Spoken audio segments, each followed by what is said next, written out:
You have to tell me the first thing that comes into your mind. Ravindra Jadeja. Best all-rounder in the team.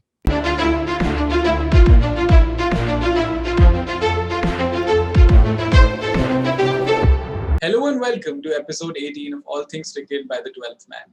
We have with us today a very special guest, the star from India's Under-19 World Cup winning campaign in 2008 and the current captain of the Ranji team of Uttarakhand. We have with us the splendid left-hander, Tanmay Srivastava. Hello Tanmay, how are you doing? I'm good, Joel. How are you? I'm good. So how have you been spending time post cricket starting again? It's been good so far. थोड़ा काफी time हो गया. Training start कर दी थी lockdown के तुरंत बाद और प्रैक्टिस भी स्टार्ट कर दी है, तो अच्छा है. काफी हैप्पी हूँ. बस वेट कर रहा हूँ कि क्रिकेट शुरू हो. आई थिंक अभी धीरे धीरे फैंस के लिए भी यही हो पाया था क्योंकि पहले for 3-4 months everybody was waiting for cricket to start. England की सीरीज हुई काफी, उसके बाद अब आईपीएल हुआ है. So I think as a from a cricket fans perspective also there is at least something to watch. You must be spending time watching the IPL, the players as well. You must be watching their performances as well right now. Yes, of course. Even I love to watch the IPL, especially I was eager to see my friends, all the colleagues who are playing in IPL. I'm eagerly waiting for them to play and who are all playing and doing well. It's really feel good, and at last to see the cricket back on the field, it feels very satisfied. Definitely, I agree. So then we will do this in 3 segments that we've planned for you. First, we'll talk about you, your journey, your career, how it all panned out for you. Then we'll take up a few questions that people have sent in for you. And finally, we'll move to a rapid fire segment. It'll be quick, it'll be fun, and we'll have some questions that might put you in a tough spot. Sure. So I'll start with my first segment, and my first question to you is about you. So I want you to tell us about your journey. So when you were young, how did you start playing cricket? And सबका एक वो moment होता है कि when you realize कि मुझे यही करना है लाइफ में, तो आपका वो कौन सा मोमेंट था जब आपने सोचा कि मुझे तो क्रिकेट ही खेलना है चाहे कुछ हो जाए? नहीं, ऐसा कुछ नहीं था. मैंने क्रिकेट जैसे इंडिया में सारे लोग स्टार्ट करते हैं घर से, गली मोहल्ले में खेलना, सैटरडे संडे दोस्तों के साथ मैदान पे जाके खेलना, वैसे ही स्टार्ट किया. फिर स्लोली मेरे फादर मुझको सैटरडे संडेज को ग्राउंड ले जाने लगे, तो वहाँ पे थोड़ा बहुत मन करने लगा. वेट करता था आगे सैटरडे संडे कब आएगा. तो वैसे मैंने क्रिकेट शुरू किया 1-2 साल. फिर मेरे पापा ने मेरा एडमिशन करा दिया स्टेडियम में. 1-2 साल वहाँ पे रेगुलर प्रैक्टिस करी. इनिशियल डेज में काफी टफ था क्योंकि ग्राउंड मेरे घर से बहुत दूर था, तो काफी हेक्टिक रहता था. पढ़ाई भी साथ में करनी होती थी. फिर 2-3 साल इनिशियल स्टेडियम में सीखने के बाद फिर मैंने, जो आपने पूछा कब से सीरियस लिया, फिर मेरा एडमिशन हो गया ग्रीन पार्क क्रिकेट हॉस्टल में. तो मैं क्लास 8 से वहाँ चला गया. तो वहाँ से जब मेरा सिलेक्शन हुआ, तब मैंने सोचा कि हाँ, अगर मैं वहाँ जाता हूँ तो अब मुझे क्रिकेट पे ही पूरा फोकस करना चाहिए.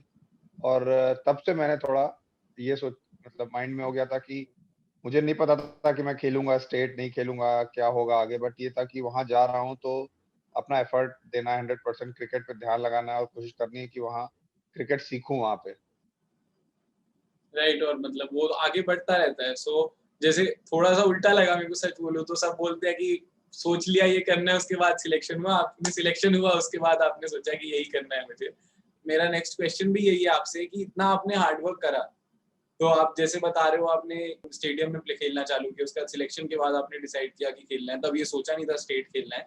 तो जब फाइनली आपका सिलेक्शन हुआ और इंडियन अंडर-19 टीम में जब सिलेक्शन हुआ, तो वो मोमेंट आपके लिए कैसा था और how did you celebrate it at that time? नहीं, ऐसा कुछ नहीं था कि जब मैंने क्रिकेट स्टार्ट किया तो मैं अपने पेरेंट्स का बहुत थैंकफुल हूँ कि वो उन्होंने काफी स्ट्रगल किया मुझे सुबह लेके ग्राउंड जाना. जैसे कि मैंने बताया, मेरा ग्राउंड बहुत दूर था. ऑन टाइम पहुंचना, शाम को प्रैक्टिस पे ले जाना, तो वो बहुत काफी टफ था. फिर जब हॉस्टल डेज में गया तो बहुत छोटी एज में, क्लास 8th में था तो हॉस्टल चला गया, तो बहुत यंग था उस टाइम. फिर गवर्नमेंट हॉस्टल में जाके वहाँ की चीजों को अडेप्ट करना, और वहां पे रह के मैंने काफी क्रिकेट सीखी. लोगों को देख के कैसे लोग क्या मेहनत करते हैं, कैसे कैसे क्रिकेट होती है. और ग्रीन पार्क जो इटसेल्फ एक बहुत बड़ा टेस्ट वेन्यू है, one of the oldest test venues of India, वो वहाँ पे मेरा हॉस्टल था. तो फिर मैंने वहाँ पे मेहनत करना शुरू किया और लोगों को देखा कि कैसे क्या होता है. वहां से जो भी आज मैंने क्रिकेट जितनी भी खेली है, जो भी चीज मैंने सीखी है, उसमें से जो सारा क्रेडिट मैं वहीं को दूँगा क्योंकि मैंने वहीं से सीखा। और रही बात स्टेट खेलने की, फिर वहाँ हॉस्टल के बाद मैंने यूपी के लिए पिक हुआ। मेरी उतनी शुरुआत उतनी अच्छी नहीं रही, मैं 2 मैच खेला और दोनों मैच में बहुत जल्दी आउट हो गया, ड्रॉप हो गया। फिर बड़ा डिसअपॉइंट था कि आगे क्या होगा, फ्यूचर कहाँ ले जाएगा। तो उतना बट ये था कि हाँ, मैंने खराब किया है। ये मेरे दिमाग में था कि मुझे मेहनत करनी है, आगे मौका मिलेगा तो अच्छा करना है। फिर नेक्स्ट ईयर होपफुली मुझे चांस मिला। मैंने पहले ही मैच में अंडर 14 में 200 रन बनाए। हाँ। तो हाँ, वहाँ से फिर एक ये हो गया कि अ, एक सैटिस्फैक्शन मिला कि हाँ, मैंने बहुत बड़ा एक एक प्लेटफ़ॉर्म सेट कर दिया है। और फिर वहाँ से मैं परफ़ॉर्मेंस करता गया स्लोली, ग्रेजुअली प्रोग्रेस होती गई परफ़ॉर्मेंस में और यूपी के लिए फिर 16 खेला, 19 खेला। फिर 19 में मुझे अभी भी ध्यान है कि जिस साल मैं पहले साल खेला था, उस साल मैंने काफ़ी अच्छा परफ़ॉर्मेंस किया था। उस साल इंटर ज़ोनल मैचेज़ हुए थे, उसमें मुझे बेस्ट बैट्समैन का अवार्ड भी मिला था। तो उसके बाद ही मेरा सिलेक्शन हुआ था। तो सबसे पहला जो मेरा अंडर 19 इंडिया का टूर था, वो इंडिया में ही था, एफ्रो एशिया कप विशाखापट्टनम में। उतना मैं मैचेस खेला बट मेरा performance up to the mark नहीं था। मुझे अब ऐसा लगता था वो खेलने के बाद कि मैं उस चीज़ के लिए उतना अभी प्रिपेयर्ड नहीं था कि वो लेवल क्या है। फिर मैंने 6-8 महीने फिर मेहनत करी और नेक्स्ट ईयर फिर सेम प्रोसेस फ़ॉलो किया, फिर खूब सारे रन बनाए। फिर उसके बाद अगेन मैं इंग्लैंड टूर के लिए एज़ अ कैप्टन अपॉइंट हुआ। हुँ। फिर वहाँ से मेरी परफॉर्मेंस अंडर 19 इंडिया के लिए बहुत अच्छी रही, जिसके बाद ही मुझे चैलेंजर ट्रॉफी खेली, फिर मैंने ईरानी ट्रॉफी खेली, फिर दिलीप ट्रॉफी खेली, फिर रणजी ट्रॉफी खेली, तो काफ़ी अच्छा था। उल्टी जर्नी थी थोड़ी। तो ये जो आपने अभी पूरी अपनी जर्नी बताई, इसमें ऑब्वियसली अप्स एंड डाउन्स हर एक क्रिकेटर की जर्नी में रहते हैं और इसमें प्रेशर मेरे को आपसे मेरा नेक्स्ट क्वेश्चन है जो बैट्समैन पे या जो एक प्लेयर पे प्रेशर रहता है उसके बारे में कि जैसे अंडर 19 वर्ल्ड कप जो था उसका सबको पता है, आप हाईएस्ट रन स्कोरर थे उसमें, बाय मार्जिन आपने आई थिंक 270 रन बनाए थे उस टूर्नामेंट में। और उसके बाद आप जब स्टेट लेवल पे खेलने लगे, आप जब उससे बड़े लेवल पे आए, तो आपके दिमाग में कोई प्रेशर था? या मैंने एक रिसेंटली आपका इंटरव्यू भी देखा था जिसमें आप बोल रहे थे पीछे से लोग ये बोलते थे कि ये अंडर 19 नहीं है, यहाँ पे ऐसे नहीं खेला जाएगा। तो वो जो लोग लोग आपको ग्राउंड में स्लेजिंग करते हैं, जो आपके मेंटल प्रेशर होता है, वो प्रेशर कैसे डील करते हो आप एज अ क्रिकेटर? नहीं, ऐसा नहीं था कि मैं उस चीज़ को एज़ अ चैलेंज लेता था। जो लोग मुझे ये कहते थे लकीली आज मैं वो काफ़ी सीनियर्स हैं, काफ़ी सीनियर प्लेयर हैं, आज वो मेरे काफ़ी अच्छे कलीग्स भी हैं। तो मैं उसको एज़ अ पॉज़िटिव चैलेंज में लेता था कि नहीं यार, इन पे तो आउट नहीं होना है मुझे, कुछ हो जाए इस पे आउट नहीं होना है। तो ये था। और जब मैं इनिशियल आया तो मुझे ये था कि जब मैं 19 खेल के आया था, तो मुझे ये था कि रणजी ट्रॉफी में मुझे मौका मिले तो मुझे अच्छा करना है। बस दिमाग में रहता था मुझे अच्छा करना है। तो वैसे मैंने शुरुआत करी और कभी ये नहीं सोचा था कि कितना परफ़ॉर्मेंस करना है, क्या करना है। हाँ, अच्छा परफ़ॉर्मेंस करना है, बस ये दिमाग में रहता था। कभी कोई प्रेशर लेके कभी चीज़ नहीं खेली। वो एक मतलब काफ़ी स्ट्रॉन्ग मेंटालिटी हो गई और इसी को कंटिन्यूएशन में मैं आपसे एक चीज़ और पूछूँगा कि यहाँ से आपने जैसे बता रहे हैं यहाँ से आपने स्टार्ट किया। Then now cut to today when you are captaining your team in the Ranji trophy, so you seem to have come a long way in your career. सो अभी जैसे आईपीएल चल रहा है, in the IPL there are lot of players who come out of the IPL. So in a fans mind ऐसा होता है कि जो आईपीएल में परफॉर्म कर रहा है वो इंडिया खेले। तो इस सब में do you think the importance of domestic cricket, Ranji trophy कहीं ना कहीं कम हो रहा है? और नहीं हो रहा है तो आपके हिसाब से what is the importance of domestic cricket in India at this point? मेरा ये सोचना है कि जो लोग आईपीएल में अच्छा कर रहे हैं काफ़ी बढ़िया है क्योंकि वो एक शॉर्टकट है टी20 इंडियन टीम में आने के लिए। अब टी20 वर्ल्ड कप भी आने वाला है, तो वो अच्छा है। और आप कहीं भी, मेरा कहना है एज़ अ प्लेयर आप कहीं भी परफ़ॉर्म करो, वो भी एक बहुत बड़ा लेवल है। ऑफ सारे कोर्स। टॉप इंटरनेशनल प्लेयर्स खेल रहे हैं, तो वो एक कॉन्फिडेंस अलग आता है। बट डोमेस्टिक क्रिकेट में अभी भी विश्वास रखता हूँ कि अगर आप वापस डोमेस्टिक क्रिकेट में आते हो, रणजी ट्रॉफी में आप हाईएस्ट रन गेटर हो और आईपीएल में भी अच्छा कर रहे हो, तो और आप इंडिया ए में इज़िली पिक हो गए और उन इन सब जगह यार आप अगर आप अच्छा करते हो ना, तो आपका टेस्ट क्रिकेट पे खेलने के चांसेस ज़्यादा रहते हैं क्योंकि डोमेस्टिक क्रिकेट पे अगर आप 2-3 साल कंसिस्टेंट परफॉर्मेंस करेंगे, तो आपको इंडिया ए में मौका मिलेगा। वहाँ आप अच्छा करेंगे तो आपको टेस्ट क्रिकेट में चांस ज़रूर मिलेगा। Okay, and I'll take you to my second segment now. In this segment, I will ask you questions about one question about your favorite memory actually, and then two questions that we have for you. So my first one to you in this segment is, of course, what is your favorite memory of Indian cricket? Not specifically जिसमें आप खेले हो, जैसे आपने बड़े होते हुए कोई चीज देखी हो कि ये जिसने आपको इंस्पायर किया हो, इंडियन क्रिकेट में आपकी फेवरेट मेमोरी क्या है? When India won the T20 World Cup in South Africa.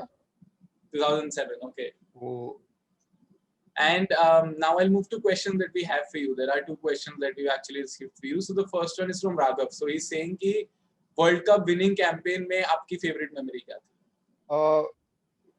When we lifted the cup, जब मैंने वो कप टच किया था, तो वो काफी मेमोरेबल चीज थी मेरे लिए.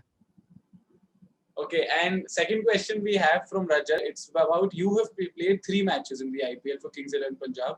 So basically he's asking you that in these phases, do you think that IPL में आप उस समय ज्यादा खेल पाते तो एक उस समय आपके स्टेज पे बेटर प्लेटफॉर्म बन जाता, पर दूसरा ये भी कि उस समय इतने बड़े-बड़े प्लेयर थे किंग्स इलेवन पंजाब की टीम में जो इंटरनेशनली रिकॉग्नाइज्ड थे उस स्टेज में. So do you think at some point that impacted your career a little? हाँ, ये मैं जरूर कहूंगा, थोड़ा बिट अनलकी कहूंगा, क्योंकि मैं उस टाइम अच्छे फॉर्म में था. मेरा रणजी ट्रॉफी डोमेस्टिक क्रिकेट में और इंडिया अंडर 19 में मैं काफी रन बना रहा था. बट वही लक फैक्टर भी कहूंगा, क्योंकि जिस टीम में मैं था उस टीम में इतने लेजेंड प्लेयर थे, युवराज सिंह, इरफान पठान, श्रीशांत, साइमन कैटेट, महिला जयवर्धने, कुमार संगारा, की उस टॉप ऑर्डर में बैटिंग करना एक बहुत बड़ा चैलेंज था. तो इसलिए मुझे उतने चांसेस नहीं मिले, और जो चांसेस मिले भी मुझे वो नंबर 6-7 पे मिले. और एक 3 मैच में मेरी लास्ट में बैटिंग आई, तो 3 मैच में मैं खेला हूँ, और एक में मेरी बैटिंग आई 13वें और 14वें ओवर में आई थी.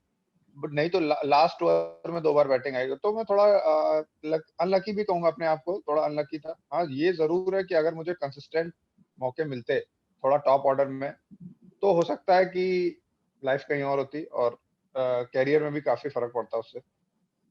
Okay, and at this point एक नेक्स्ट क्वेश्चन है तनुष से आपके लिए कि किंग्स इलेवन पंजाब की बात करते हैं, जो उनके कोच हैं Wasim Jaffer, he is a legend in Indian cricket. अगर आप देखें तो इंटरनेशनल क्रिकेट में भी उनका एवरेज बहुत अच्छा है, और रणजी ट्रॉफी में उनसे बड़ा शायद कोई बैट्समैन नहीं रहा है. उन्होंने 11,000 रन बनाए हैं, पहले बैट्समैन है.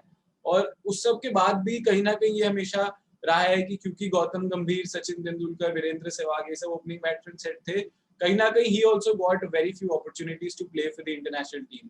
सो what is your say on that कि जो इतना ज्यादा कंपटीशन है इंडियन क्रिकेट में, do you think sometimes it gets a little bit unhealthy, या फिर क्योंकि एक प्लेयर जो इतना अच्छा कर रहा है उनको भी इतनी कम अपॉर्चुनिटीज मिल रही हैं?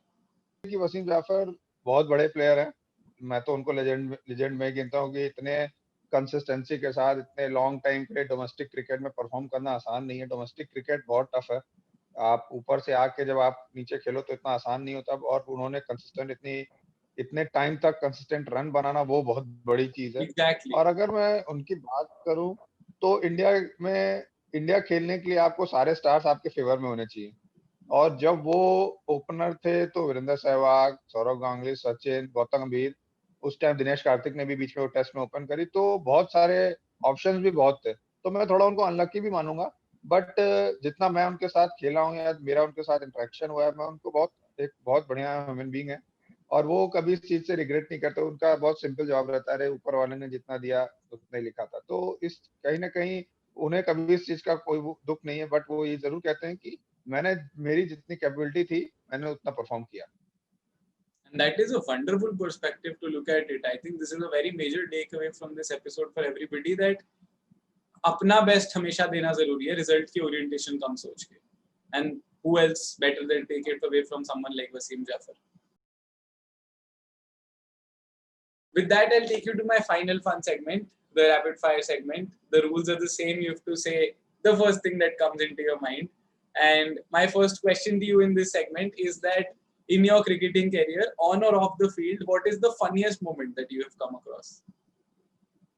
Funniest moment of the field एक बार था कि मैं ट्रेन से जर्नी करने गया. मैंने मतलब ट्रेन चलने वाली थी, तो मुझे लगा मेरी सीट है. तो दूसरा बंदा आया, कहने लगा मेरी सीट है. मेरी थोड़ी उससे बात हुई, भाई मेरी है. फिर टीटी को बुलाया, तो टीटी मुझे बाहर ले जाके कहता, भाई ये आपकी जो टिकट है ना वो अगले महीने की, इस महीने की नहीं है. तो बहुत फनी था मेरे साथ. तो उस समय फिर क्या किया आपका? उस टाइम बैग उठा के घर. क्या बात है।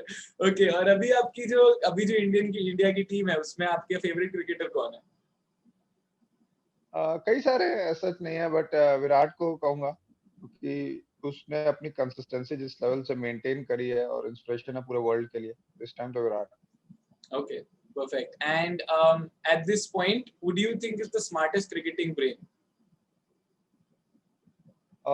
MS Dhoni. MS Dhoni.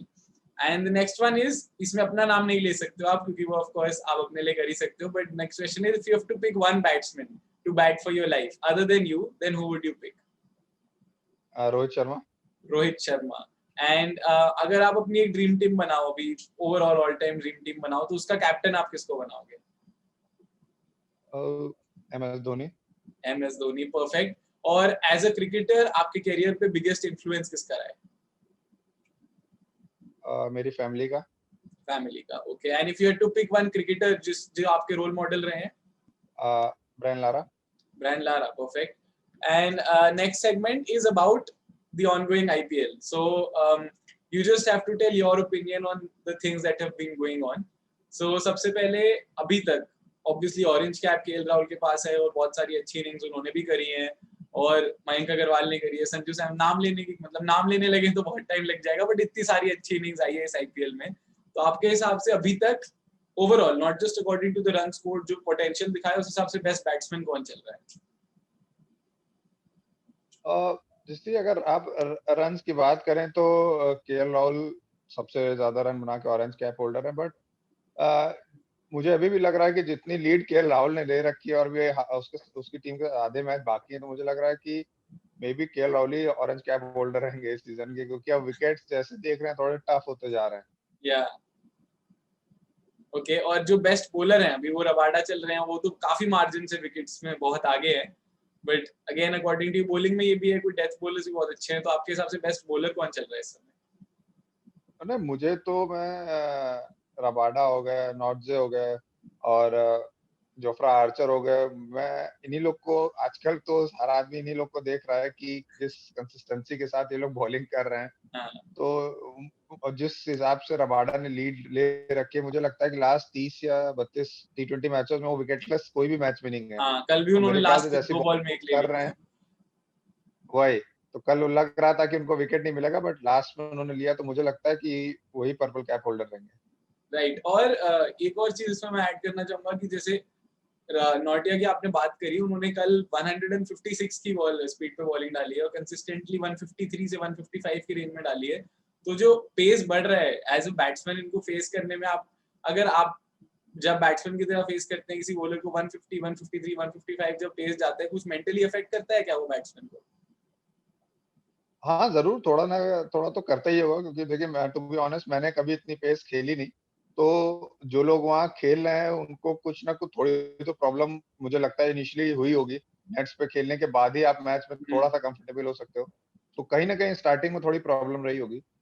Right. और तीसरे एस्पेक्ट ऑफ क्रिकेट पे जाया जाए, अगर बैटिंग और बॉलिंग की हमने बात करी, इस समय आपको बेस्ट फील्डर कौन लग रहा है आईपीएल में? क्योंकि बहुत सारी ऐसी अच्छी कैचेस हैं जो अभी तक हुई हैं.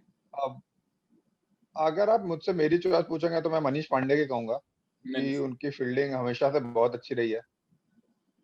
That's perfect. और एक चीज और, मनीष पांडे की टीम से ही अगर लिंक करें, Sunrisers Hyderabad is one of the many teams who have had young talent coming in. अगर देखा जाए तो उनका एक मैच था जिसमें प्रियम गर्ग और अभिषेक शर्मा ने पूरा मैच को सेव करा था एक सिचुएशन से. और ऐसे ही बहुत सारी टीम्स में बहुत अच्छे अच्छे न्यू कमर्स आए हैं. देवदत्त पडिक्कल आए हैं आरसीबी में. पंजाब में बहुत बढ़िया एस्पेक्ट आए हैं, रवि बिश्नोई. राजस्थान में हमारे पास यशस्वी जायसवाल, कार्तिक त्यागी आए हैं, और बहुत सारे प्लेयर्स हैं जो probably they have a bright future. पर इन सब में से अगर आपको एक पे आपको नाम लेना हो कि ये सबसे अच्छा ब्राइटेस्ट प्रोस्पेक्ट है इंडियन टीम के लिए, तो आपके हिसाब से ब्राइटेस्ट न्यूकमर कौन है? नहीं, देखिए मैं इस चीज़ पे बहुत ज़्यादा किसी को स्पेसिफाई नहीं कहूँगा, क्योंकि अब असली क्रिकेट यहाँ से स्टार्ट होती है। राइट. अगर वो लोग किसी अच्छे मेंटोर के अंडर रहेंगे, तो वो लोग ज़रूर इंटरनेशनल क्रिकेट खेल सकते हैं, बट डिपेंड करता है कि उनको मेंटोर कौन करता है। इस चीज में एक और ऐड करना चाहूंगा शायद, जिसपे बहुत बात रही है इस आईपीएल में, कि there has been a lot of talk about Ravi Bishnoi because of the fact that he is being mentored by legendary Anil Kumble. So that you think will make a big difference? Of course अगर आप खुद leg spinner है और आप एक legend के अंदर सीख रहे हो और अच्छा भी कर रहे हो, तो वो जो कॉन्फिडेंस लेवल है वो आपको बहुत आगे ले जाएगा। अगर वो उनसे कांस्टेंट टच में रहेंगे, उनसे हेल्प लेते रहेंगे, तो मुझे लगता है कि फ्यूचर में उनको बहुत हेल्प मिलेगी। That's really good to know, और यही शायद ब्यूटी है स्पोर्ट का। And now I take you to your predictions. तो अगर आपको अभी 3 टीम तो शायद ऊपर चल रही है मार्जिन से, but still if you had to pick your top 4 जब प्लेऑफ्स चालू हों, तो आपके हिसाब से वो कौन होंगे? एमआई, दिल्ली, आरसीबी और सीएसके। और सीएसओ और CSK, okay, so you are expecting a comeback from CSK. Yes. Okay, that's perfect. I will make sure अगर सीएसके कमबैक हो, ये वाला क्लिप हम अलग से आपके प्रेडिक्शन की तरह दोबारा डालेंगे। एंड आपके हिसाब से इन 4 में से चैंपियन टीम कौन होगी फिर? ये कहना टफ है क्योंकि उस दिन कौन अच्छा खेलता है इस पर डिपेंड करता है, बट मुझे लगता है जिस हिसाब से गेम चल रहा है, एमआई थोड़ी मुझे इन चारों में थोड़ा ऊपर लगती है, क्योंकि जो उनकी नीचे की बैटिंग है, पोलार्ड, हार्दिक पांड्या, कृणाल पांड्या, वो जो लोग एक्स्ट्रा रन बनाते हैं ना, वही उनका विनिंग रेशियो रहता है, इसलिए वो मुझे थोड़ी बैलेंस साइड लगती है। अग्री, काफी वैलिड पॉइंट है जो आपने रेज किया। So now I will take you to another set of questions, थोड़ा सा अलग जाएंगे। मतलब my question to you is that if you could go back to your 18-year-old self और उसको आप कुछ बता सको कि ये एडवाइस है कि इस चीज का तूने बहुत ध्यान रखना है आज से, तो आप उसको क्या बोलोगे? अ, अगर मैं 19 साल पे जाऊं, to change with time. Change with time, okay. And if you could play another match in your career, कोई भी रीजन के लिए आपने बहुत अच्छा परफॉर्म करा हो या आपकी परफॉर्मेंस ऐसी रही हो कि आप चाहते हो कि मैं दोबारा जाके अच्छा परफॉर्म करूं, तो वो कौन सा मैच होगा जो आप दोबारा खेलना चाहोगे एंड बाय? मैं 2006 Ranji trophy final UP versus Delhi, वो 2006 2007 या 8 की बात है, मेरा पहला रणजी ट्रॉफी फाइनल था। उस मैच में मैंने फर्स्ट क्लास की पहली सेंचुरी बनाई थी, बट मैं वो रणजी ट्रॉफी फाइनल हार गया था, तो मैं वो चाहूंगा कि मैं वो सेंचुरी बनाऊं और वो मैच जीतूं और रणजी ट्रॉफी उठाऊं। that मतलब that just says you are a team man, and I think that there is nothing better in a sports person than being a team man. आपकी परफॉर्मेंस विनिंग कॉज के लिए है, उससे बड़ा क्या रहेगा? Now I'll take you to another segment. इसमें I will have questions about your 2008 under-19 winning campaign. So that dressing room had Virat Kohli, it had Ravindra Jadeja, it had Siddharth Kaul, it had Manish Pandey, it had Saurabh Tiwari. बहुत सारे players थे जो अभी भी IPL में हमें देखने को रोज टीवी स्क्रीन पे मिल रहे हैं। So उस ड्रेसिंग रूम में से आपको पिक करना है कि जो मैं क्वेश्चन बोलूं उसमें सबसे ज्यादा फिट कौन होता है। So I'll start with उस ड्रेसिंग रूम में प्रैंकस्टर कौन था? रविंद्र जडेजा। जडेजा, ऐसा क्या करते थे वो? कुछ ना कुछ अलग ही चीज करता था, जब वो अंडर 19 हम लोग के साथ खेल रहा था, वो अलग ही चीज कुछ ना कुछ करता था। वो हिमेश रेशमिया का फैन था, और उसने कार पे बड़ा बड़ा पीछे राजपूत बॉय लिखवा रखा था, मतलब उस टाइम से वही कुछ अलग अलग करता था। ओके, और सबसे शांत कौन था उस टीम में? सौरभ तिवारी मैं कहूंगा बहुत शांत शांत रहता है, उस टाइम सौरभ भी शांत तिवारी। था। And the most aggressive? Captain Virat. Captain Virat Kohli. I think आज भी वही उन्हीं का है। probably an aspect of the game that makes it better for हाँ, बट अब और एग्रेसिव हो गया मुझे लगता है on the field. him. Okay, and सबसे ज्यादा फनी कौन है उस टीम में?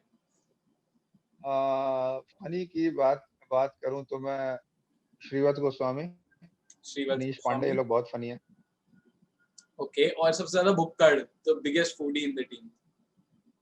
Saurabh Tiwari. Saurabh Tiwari, okay. And finally DJ कौन था उस टीम का? जब भी कभी मूड बैठा कि गाने सुने कुछ करे, तो प्लेलिस्ट किसकी चलती थी? Pradeep Sangwan. Pradeep Sangwan is the DJ of the team. Perfect. And one more question I'll have for you. आपके पूरे करियर में अभी तक आप जिस भी टीम्स के लिए खेले, आपने बहुत सारे अलग अलग बॉलर्स को फेस करा है, तो जो टफेस्ट बॉलर लगे आपको अभी तक आज तक फेस करने में? मुझे अपने लाइफ में, मुझे डोमेस्टिक क्रिकेट जितनी भी मैं खेली, मुझे सबसे टफेस्ट बॉलर लगा है Vinay Kumar. Vinay Kumar, okay. And finally, I'll say a word in the next set of questions, and you have to tell me the first thing that comes into your mind when I say that. So the first one is Ranji Trophy. Hard work. Hard work, excellent. And next is the World Cup. with holding the cup in the hand.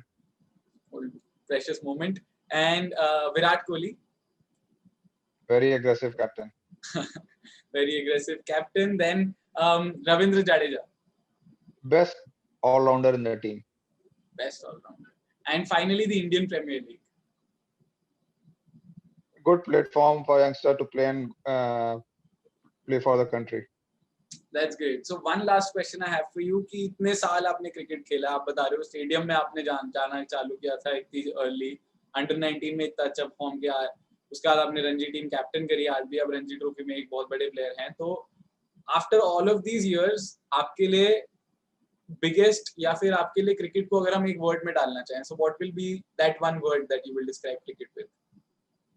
It's a life. It's my part of the life now. And at the end of the day, when I feel, I can say that it's a game only at the end of the day. Right. Okay. So that's it from my side, Tanmay. Thank you so much for having joined in. And there have been so many people who've been asking us when will this episode be out, and it was such a pleasure to record with you. Thank you so much for joining in. Thank you so much. Thank you.